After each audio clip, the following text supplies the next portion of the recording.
የባህር ዳር ዩኒቨርሲቲ ከአማራ ሚዲያ ኮርፖሬሽን ጋር በጋራ በመሆን በየሳምንቱ በዚህ ሰዓት የሚያደርሷችሁ የመስኮተ ጥበብ ዝግጅታችን ተጀምሯል። ሰላምታችን በያላችሁበት ይድረሳችሁ የተወደዳችሁ ተመልካቾቻችን።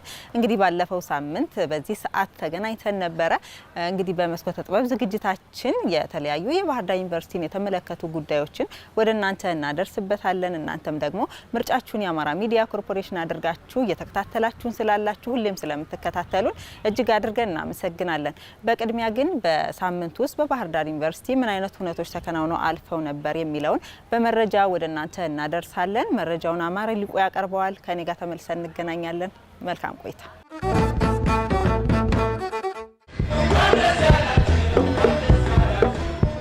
ባህር ዳር ዩኒቨርሲቲ በተለያዩ መስኮች ያሰለጠናቸውን ከ6400 በላይ ተማሪዎች አስመርቋል። በምረቃ ስነ ስርዓቱም የቀድሞው ሁለት የዩኒቨርሲቲው ፕሬዝዳንቶችን ጨምሮ የዩኒቨርሲቲው አመራሮች፣ የመንግስት ኃላፊዎች፣ የተማሪ ቤተሰቦችና የተለያዩ እንግዶች ተገኝተዋል። በመርሃ ግብሩም የዩኒቨርሲቲው ፕሬዝዳንት ዶክተር መንገሻ አየነ የመክፈቻ ንግግር ያደረጉ ሲሆን የኢትዮጵያ ሳይንስ አካዳሚ ፕሬዝዳንትና የዕለቱ የክብር እንግዳ ፕሮፌሰር በላይ ካሳ ለተመራቂ ተማሪዎች የስራ መመሪያ ሰጥተዋል። በየትምህርት ክፍሎች ከፍተኛ ውጤት ላስመዘገቡ ተመራቂ ተማሪዎች ሜዳሊያ የተሸለሙ ሲሆን ከሁሉም የትምህርት ክፍሎች የላቀ ውጤት ላስመዘገበ ተማሪ ደግሞ ዋንጫ ተሸልሟል። በባህር ዳር ዩኒቨርሲቲ በ2018 ዓ.ም በመጀመሪያ ዲግሪ በሁሉም መርሃ ግብር የመውጫ ፈተና ከወሰዱ 3139 ተማሪዎች መካከል 98.8 በመቶ ማለፋቸውን ዩኒቨርሲቲው አስታውቋል። ይህም በየዓመቱ የመውጫ ፈተና የሚወስዱ ተማሪዎች የማሳለፍ ምጣኔ እያደገ መምጣቱ ተገልጿል። ለትምህርት ጥራት የሰጠውን ትኩረት ማሳያ መሆኑም ተመላክቷል። ከመረጃው ተመለስን። የተወደዳችሁ ተመልካቾቻችን መርጣችሁና ፈቅዳችሁ እየተከታተላችሁን ስላላችሁ እጅግ አድርገን እናመሰግናለን። እንግዲህ ከሰሞኑ የባህር ዳር ዩኒቨርሲቲ ከ6400 በላይ የሆኑ ተማሪዎችን አስመርቋል። እንግዲህ ለተመራቂ ተማሪዎችም ለተመራቂ ቤተሰቦችም እንኳን ደስ አላችሁ ማለት እንወዳለን። እኛም ደግሞ ከዚህ ጋር የተያያዘ ፕሮግራም ነው ወደ እናንተ የምናደርሰው። እንግዲህ በዩኒቨርሲቲው ከጠቅላላ ተማሪው ከፍተኛ ነጥብ ማለትም 4 ነጥብ በማስመዝገብ የዋንጫ ተሸላሚ ተማሪ ጋር ቆይታ አድርገናል። ቆይታ ያደረገችው ደግሞ አዜብ ዮሐንስ ናት። ፕሮግራሙ ወደ እናንተ ይደርሳል። አብራችሁን ቆዩ።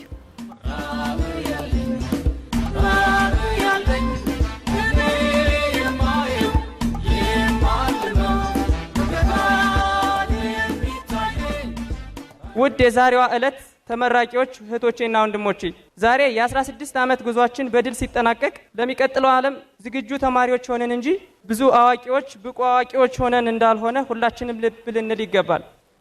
በመሆኑም በአዲሱ የህይወት ምዕራፋችን የተሳለውን ቅን አእምሯችንን የበለጠ በእውቀት አዳብረን ብቁ ተማሪዎች እንድንሆንና ማንኛውም እናት የማታፍርበት መልካም ስራ የምንሰራ ልጆች እንድንሆን አደራ ማለት ፈልጋለሁ። ይህ ተማሪ እዝራ አንዱዓለም ይባላል። በባህር ዳር ዩኒቨርሲቲ በ2018 ዓ.ም ትምህርታቸውን አጠናቀው ከተመረቁ ተማሪዎች ውስጥ ከሁሉም የትምህርት ክፍሎች የላቀ ውጤት በማስመዝገብ የዋንጫ ተሸላሚ ተማሪ ነው። በዚህ ዝግጅታችን እዝራ ማን ነው? የትምህርት ጉዞ ምን ይመስል ነበር? የባህር ዳር ዩኒቨርሲቲ ቆይታው ምን ይመስላል? ለዚህ ውጤት ያበቃው የጥናት ዘዴው ምን እንደሚመስልና የወደፊት ህልሙን አካፍሎናል። ባግታ ለኮማ ወረዳ ባዊ ብሔረሰብ አስዋፊንዚት ቀበሌ ነው የተወለድኩት። ልዩ ስሙ ባንጃ ስላሴ ተብሎ ይጠራል። የተወለድኩበት ቦታ እዛ አካባቢ ነው የተወለድኩት እና እስከ 6ኛ ክፍል ድረስ ትምህርቴን አስራት መኮንን አንደኛ ደረጃ ትምህርት ቤት የሚባል ትምህርት ቤት ነው የተከታተልኩት። ከዛ 6ኛ ክፍል እንደጨረስኩ ዳንግላ አጎቶቼ ጋር መጣውና ዳንግላ አንደኛ ደረጃ ትምህርት ቤት ወይም በሌላ ስሙ መስከረም የሚባለን ከዛ አጠናቀቅኩ። ቀሪዎችን 2 ዓመታትና ሃይ ስኩል ዳንግላ ሁለተኛ ደረጃ ትምህርት ቤት አጠናቀቅኩ። ከዛ ያው የናቹራል ተማሪ ነበርኩ። ወደ ባህር ዳር ዩኒቨርሲቲ ከተቀላቀልኩ በኋላ ነው ወደ ሶሻል ቀይሬ አካውንቲንግ እና ፋይናንስ ትምህርት ክፍልን የተቀላቀልኩ። በመጀመሪያ የናቹራል ተማሪ ነበርኩ። ናቹራል ስማር ኢቭን ከአንደኛ ክፍል ጀምሬ ጀስት ሙያ ምን እንደሆነ እየነገሩ መምህራን ከመጣም በኋላ የሜዲሲን ተማሪ መሆን ነበር እቅዴ የነበረው። እስከ 12ኛ ክፍልም በእንደዛው ወይ ነበር እኔ መበረታው። ውጤቴም ጥሩ ነበር። የደረጃ ተማሪ ነበርኩ እስከ 12ኛ ክፍል እና በዛ ወይ ነበር የመጣሁት። እስከ መጨረሻው ሰዓት ድረስ እኔ ማሰብ የነበረው ዩኒቨርሲቲ ገብቼ የጤና ተማሪ ልሆን እንደምችል ነበር።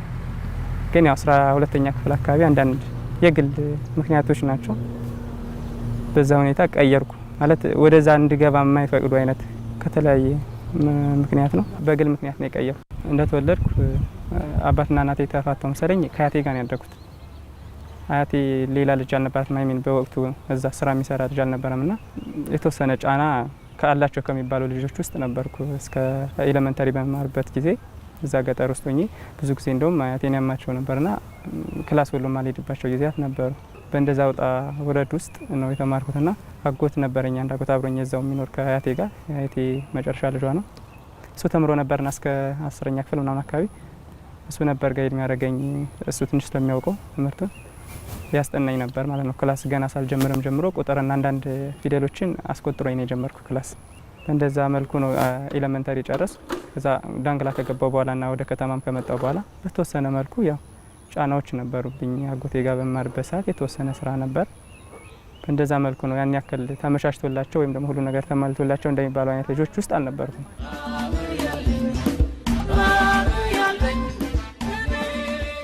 አንደኛ አድርጌ ነበር የሞላሁት እንዲደርሰኝ ፈልጌና በዛን ሰዓት ኦልሞስት ምርጫሽ ነው በሚባል ደረጃ ነው የሚሰጠን የነበር። ብዙ ተማሪ ስላልነበር አብዛኛዎች ልጆች የመረጡትን ያገኙት እና አንደኛ አድርጌ ነበር የሞላሁት። እንዲደርሰኝ ፈልጌ ነበር እንደዛ የሞላሁትና በምርጫ ነው የገባው።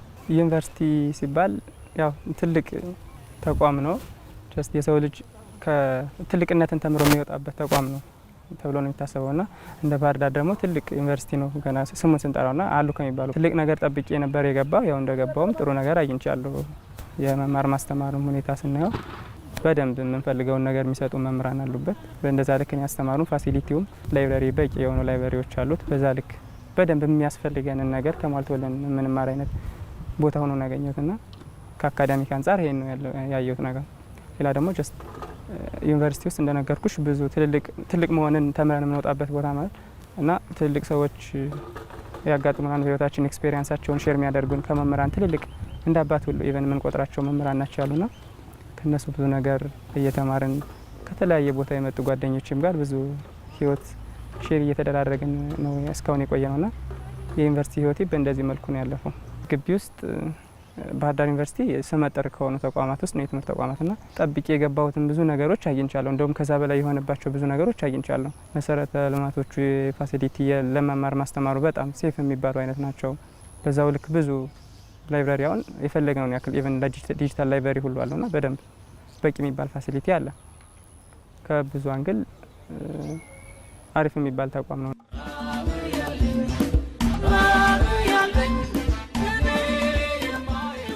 ውጤት መጠበቅ የጀመርኩት 3ኛ ዓመት በኋላና ጓደኞቼ ከኔ በላይ እነሱ እየፈለጉት ሲመጡ ነው። ምናልባት እኮ የዋንጫ ተማሪ ነው ምናምን እያሉ እነሱ ናቸው የሚገፋፉኝ እንጂ እንደውም ያን ያክል ግሬድ ተኮርኩኝ አላነብም ነበር እውነት ለመናገር። ግን ማነብ የነበረው እንዴት ነው እዚህ ከገባው በኋላ ግን ቀድሜ አጠናለሁ። ብዙ ጊዜ ቀድሜያቸውና ኮርሶች መምህራን ከማስተማራቸው በፊት ለመምህራን የምጠይቃቸውን ጥያቄዎች ሁሉ አዘጋጃለሁ። ጀስት የማይገቡኝ ነገሮች ካሉ ጎግል ላደርግ እችላለሁ። ከዛ ውጭ መምህራንን ክላስ ውስጥ የሆነ ፍንጭ እንዲሰጡን ምናልባት ሲያስተምሩ እነሱ ያልነኩት የሆነ ነገር እኔ ደግሞ እንደ ጥያቄ የፈጠረብኝ ነገር ሊኖር ይችላል። መጀመሪያ አነባለሁ።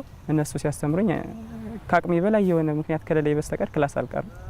በስርዓት ነው ክላስ መከታተል። ጀስት ክላስ ከጨረሰን በኋላ ለራሴ አስፈላጊውን ጊዜ ሰጥቼ አጠናለሁ ማለት ነው። ድጋሚ ከልሳለሁ በመምህራን ያስተማሩኝ እና የአነባበብ ስታይሌ እንደዛ ነው። ጀስት መጀመሪያ አነባለሁ፣ ከተማርኩ በኋላ እንዴ ደግማለሁ እና ፈተና ሲደርስ እንደውም ኢቭን ፈተና ላይ ያለው ሁሉ እስከማይመስለኝ ድረስ በነጻነት ነው መፈተን። ጀስት መጀመሪያ ቀድሜ ስለማነብ ያን ያክል ሌላ ፈተና ብዬ በስፔሲፊካሊ በደንብ ራሴን አስጨንቄው አጥንቻለሁ።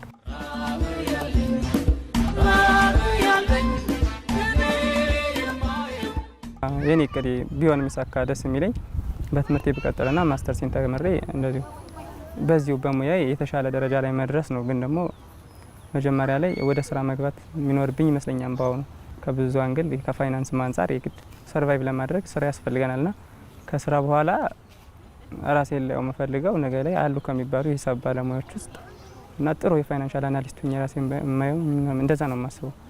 እየተማርኩኝ ያለው በዛ ልክ ነው ጥረት እያደረግኩ ያለሁትና እቅዴ እንደዛ እንደሆነ ነው። እዝራም እንደሚለው በዝቅታ ውስጥ ከፍታ አለ። በህይወት ምንም አይነት ውጣ ውረድ ቁረጥ አያስፈልግም ይላል። ሁሉም ሰው ተመቻችቶለት አይደለም በስኬት ላይ የሚሄደው ወደ ስኬት የሚደርሰውና እንደውም ብዙ ጊዜ ስኬታማ የሆኑ ሰዎች ህይወታቸውን ሲያጫውቱ በውጣ ውረድ ውስጥ ያለፉ ሰዎች ናቸው። ብዙ ጊዜ ከህይወት ብዙ ሌሰን የወሰዱ ሰዎች ናቸው ብዙ ጊዜ ወደ ነገሮችን መቋቋም የሚችሉትና እኔ እንኳን ያን ያክል የተጋነነ የሚባል እንትን ውስጥ ላላልፍ እችላለሁ። ግን ከኔም የባሰ ህይወት ውስጥ ሆኖ ጀስት አሸንፈው የወጡ ብዙ ሰዎች አውቃለሁ። በነዛ ሮል ሞዴልነትም ነው እዚህ ድረስ እንደዛም ልጓዝ የቻልኩትና እንደነገርኩሽ እኔ ያን ያክል የተሳካላቸው ጥሩ ሰፖርት ካለው ቤተሰብ አይደለም የመጣሁት። ያው ከአያቴ ጋር ነው ያደኩት።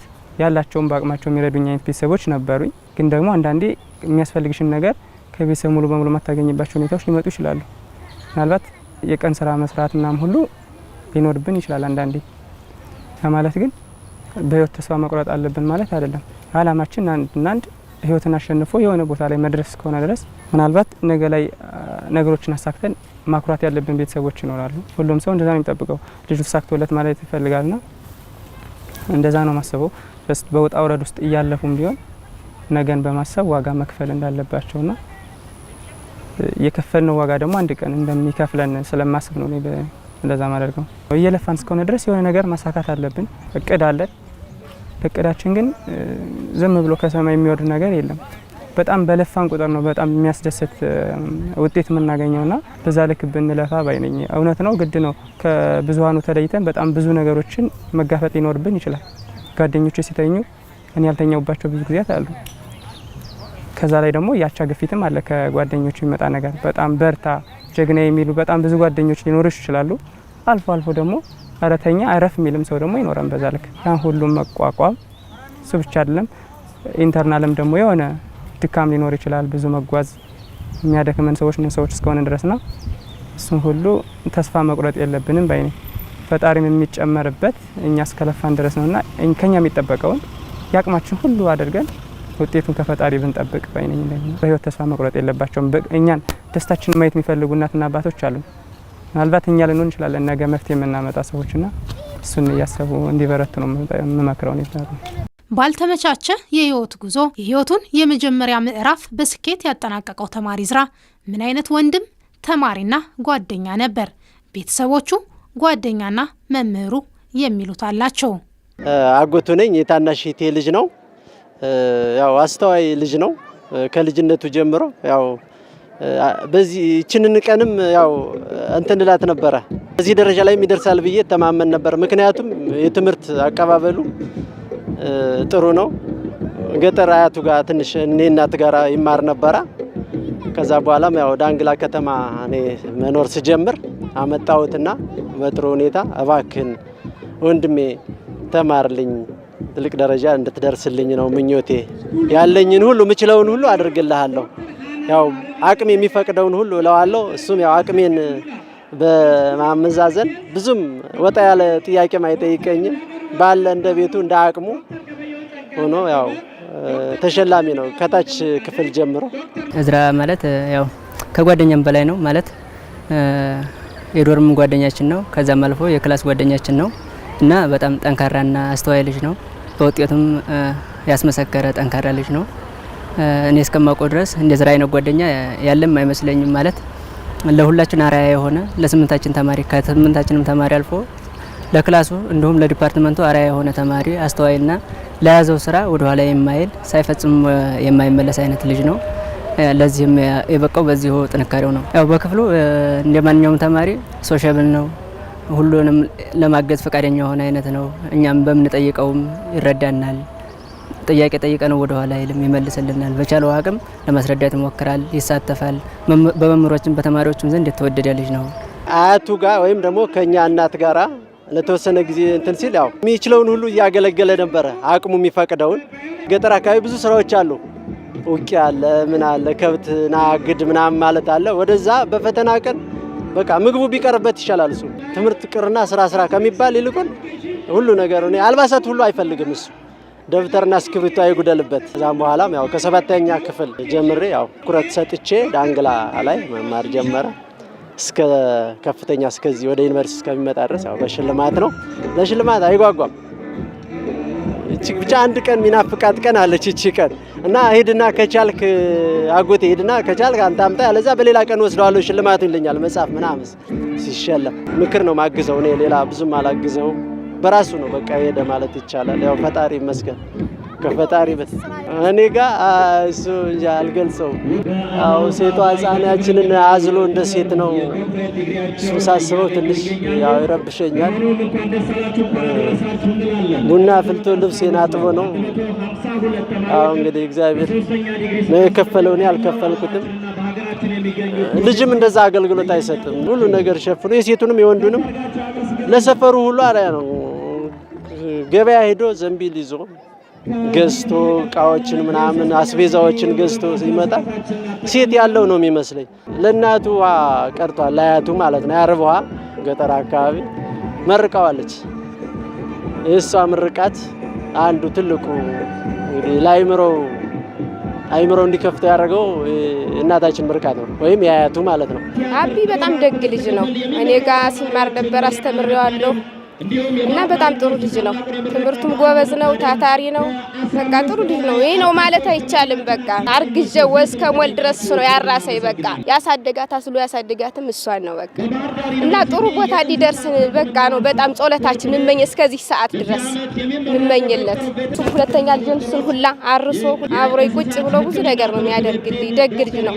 ይሄ ነው ማለት አልችልም። በጣም እንደ ሴትም እንደ ወንድም ሆኖ በቃ ሁሉን ነገር ነው የሚሰራ።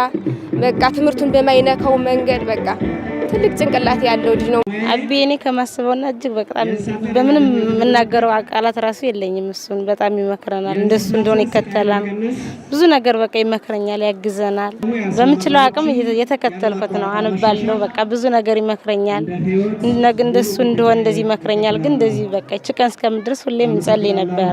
እዝራው እጅግ በጣም አስተዋይ ጎበዝ፣ ለትምህርቱ ጊዜ ሰጥቶ የሚከታተል የትንሽ አዋቂ ነው አቢ ወይም እዝራ በጣም እና ያው የምንኮራበት እንቁ ወንድማችን ነው። ተማሪ እዝራ በጣም ጎበዝ ተማሪ ነው። አካውንቲንግ እና ፋይናንስ ትምህርት ክፍል በጣም ሰቃይ የሆኑ ተማሪዎች መርጠው የሚገቡበት ነው። ስለዚህ አንድ አመት ፍሬሽማን መቆየት አለባቸው። ፍሬሽማንን ካሉ ተማሪዎች መካከል 4 ነጥብ በማምጣት የዛሬ 3 አመት ወደኛ የመጣ ትህትና ያለው ትኩረት ያለው ይህንን አይተን የትምህርት ክፍል ተወካይ አድርገ ነው በማስተባበርም እንደገና ጥሩ ውጤት በማምጣትም በዲሲፕሊን በትጋት በማስተባበር ሁለቱንም ባላንስ አድርጎ ለዚህ ብቃት የደረሰ አቅም ያለው ልጅ ነው። አብዛኞቹ ውጤቶቹ ኤፕላስ ናቸው። ውጤቶቹ ቀድሞ ስለሚዘጋጅ እንደገና ከገባ በኋላም ያልገባውን ቀድሞ ተዘጋጅቶ ከመምህር እኩል ተዘጋጅቶ ስለሚመጣ በደንብ ተጠይቆ በተግባርም መሸምደድ ብቻ ሳይሆን የኛ ኮርሶች ያው በተግባር ሊተገበሩ የሚችሉ ናቸው። የታክሴሽን ኢሹ አለ፣ የአካውንት ኢንፎርሜሽን ሲስተም አለ፣ የኮምፒውተሮች እንትኖች አሉ፣ ላቦች ሁሉ አሉ። በዛ ሁሉ በደንብ ተዘጋጅቶ እንደገና ደግሞ የልታይ አይነት ሳይሆን ትህትና ኖሮት በደንብ የሚወደድ በባህሪ ከመምህራን ጋር ነው። እምቅ የሆነ ችሎታ ያለው ልጅ ነው። ትህትና ያለው ይባል ልጅ ነው ማለት ላይብራሪ ላይ ብቻ መሽጎ ከኋላ ይሄ ትምህርቱ ላይ ብቻ ትኩረት አድርጎ ውጤት ላይ ብቻ ትኩረት የሚያደርግ ልጅ አይደለም። እንዳልኩ ነው ላለፉት 3 አመታት የክፍሉ ሪፕሬዘንታቲቭ ነው። ያን ሲሆን ለምሳሌ ተማሪዎቹን ፍላጎት ለመምህራን ለትምህርት ክፍሉ አስፈላጊ የሆነች ለምሳሌ ተጨማሪ አጫጭር ስልጠናዎች ሲፈልግ አሁን ለምሳሌ 3 አይነት ተጨማሪ ስልጠናዎች ከዚህ ቤት ከማንሰጣቸውን እሱና ሌሎች ያው 2 ሴክሽን ያለ የሌላ ሴክሽን ተወካዮች መጠው አሳምነው ለወደፊት እድገታቸው የሚሆን እሱ ለራሱ ብቻ ሳይሆን ለሌሎችም ጭምር ሊሆን የሚችል በጸባይ በትህትናና እንደገና ደግሞ በሚያሳምን ሁኔታ እንደዛ አይነት ፋሲሊቴት በማድረግ የሚታወቅ ነው። ትምህርት ላይ ብቻ አይደለም እና በባህሪው በሁሉም መምህራን በማስተባበር በማግባባት ተማሪዎችና መምህራን ኮሽ ሳይል ትምህርቱ ደግሞ በደንብ ማለት ትምህርት መምህራን ተማሪዎችን የሚወዷቸው ከሆነ ሙሉ አቅማቸው ሙሉ ፍላጎታቸው ተጨማሪ ነገር ይሰጣሉ። ያንን ለማመቻቸት እንደሱ አይነት የሚያስተባብሩ ለተማሪዎቹም ለመምህራንም የሚወደዱ የሚመረጡ ያንን ይዞ የመጣ ልጅ ነው እና በሁለቱም ባላንስ ያደረገ ነው። በማስተባበርን በትምህርቱን እንደገና ደግሞ በአጫጭር ስልጠናዎችም ከውጭም እኛም በምንሰጣቸው ነገሮች ራሱን ለማብቃት ራሱ የሚታገል ትምህርት ላይ ብቻ ሳይሆን ሌሎች ሰፋ አድርጎ ከምረቃ በኋላ ወደፊት ለስራ ምቹ እንዲሆን እሱ ብቻ ሳይሆን ለክፍሉ ተማሪዎች ጭምር እድል የሚያመቻች አቅም ያለው ልጅ ነው።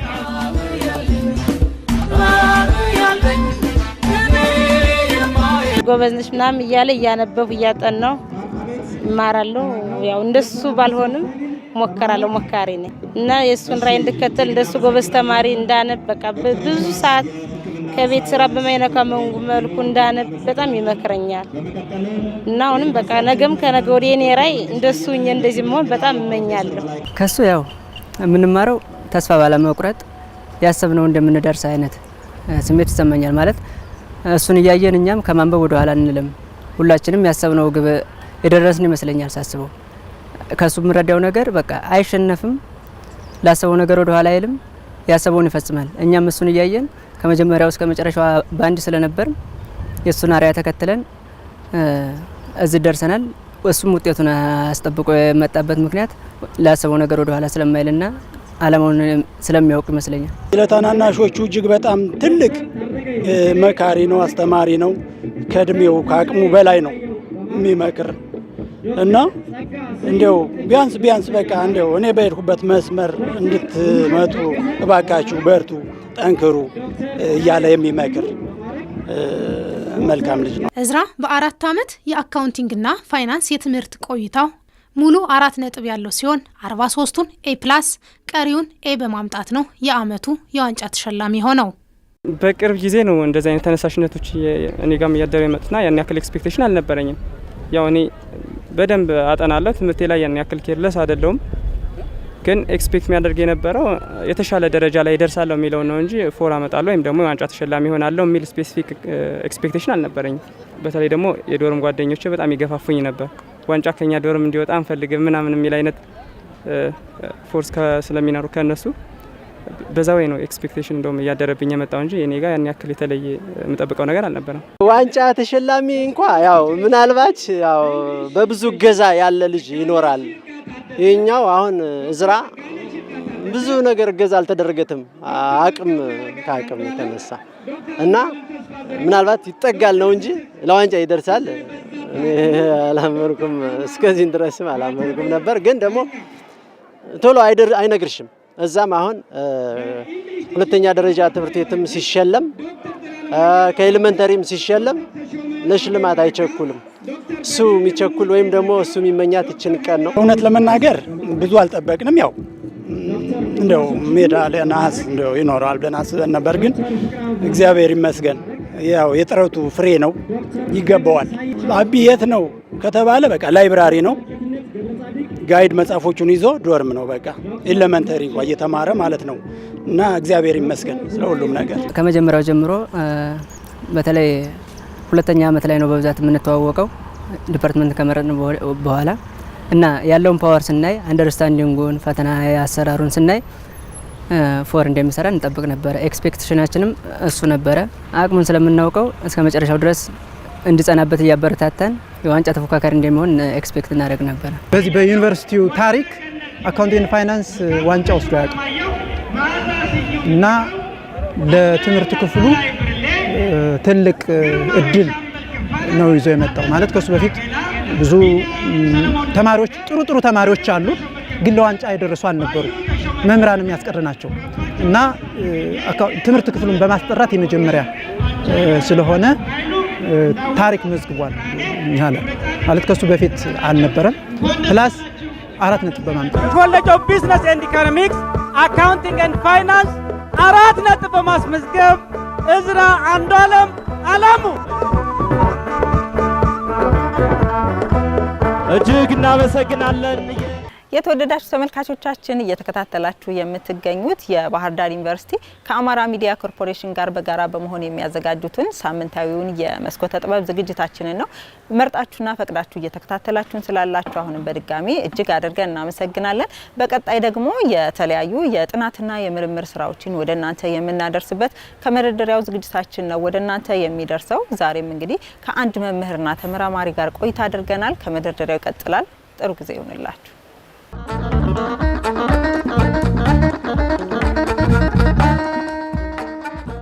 ወርቅነህ ወንድማገኝ እባላለሁ። በባህር ዳር ዩኒቨርሲቲ በእንስሳት ሕክምና ትምህርት ቤት ውስጥ የኢፒዲሞሎጂ መምህር ነኝ።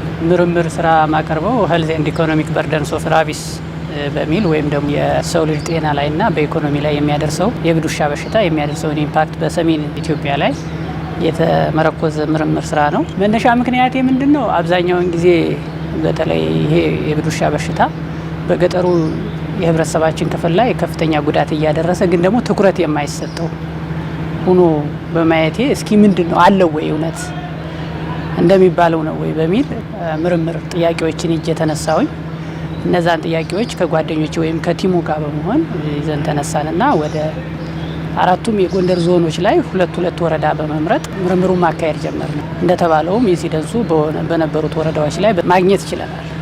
ወደ 433 አካባቢ ሰዎች እና ወደ 208 አካባቢ እንስሳት በዚህ በሽታ በተጠረጠሩ በውሻም ይሁን በሌሎች የጋማ ከብቶች የተነከሱ ሰዎችን ማግኘት ችለናል። ግኝቱ ኦልሞስት በነበረው ነገር ወደ 27 ሰው በዛ ወረዳ ውስጥ በዚህ በሽታ ተለክፈው ሙተዋል። እንስሳት በተለይ የቀንድ ከብቶችን ሰዎቹ ከተለከፉ በኋላ ስለሚጠቀሟቸው ስለሚታረዱ ነው እንጂ እነዚህ የጋማ ከብቶች ለሞት ነው የሚዳረጉት።